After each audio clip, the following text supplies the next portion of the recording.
Women for the Win. Today, some of America's best-known athletes are women. But for decades, women were shut out of most sports. Until the late 1800s, there were no competitive sports for women.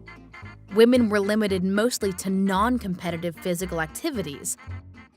That slowly began to change. In 1892, the first women's basketball team was formed at Smith College in Massachusetts.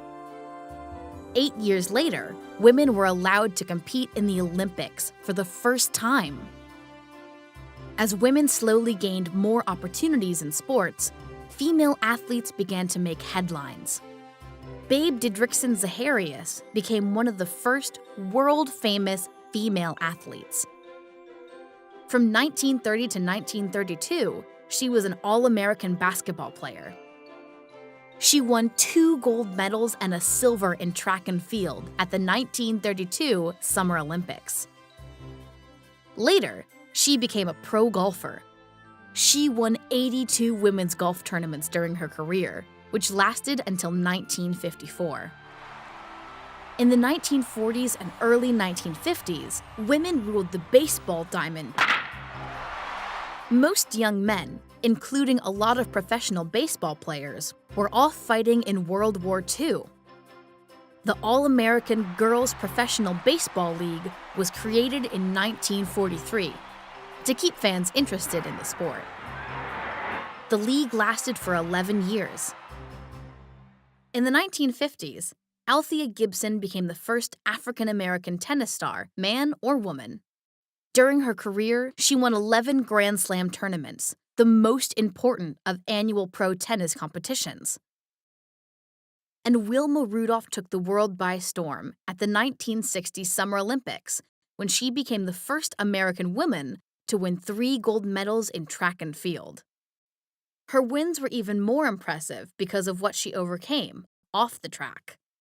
As a child, a series of illnesses weakened Rudolph's left leg so severely that she had to wear a brace for 3 years. Still, by 1970, the only professional leagues for women were in golf and tennis. High schools and colleges didn't have many sports teams for girls either. And the schools that did have girls' teams often gave much more attention and funding to the boys' team. But in 1972, Congress passed a new law called Title IX. It said that public schools and colleges had to give girls and boys equal opportunities in sports. After the law was passed, public schools around the country started creating more sports teams for girls. Title IX also put girls in the game on a professional level, as more women's pro leagues formed.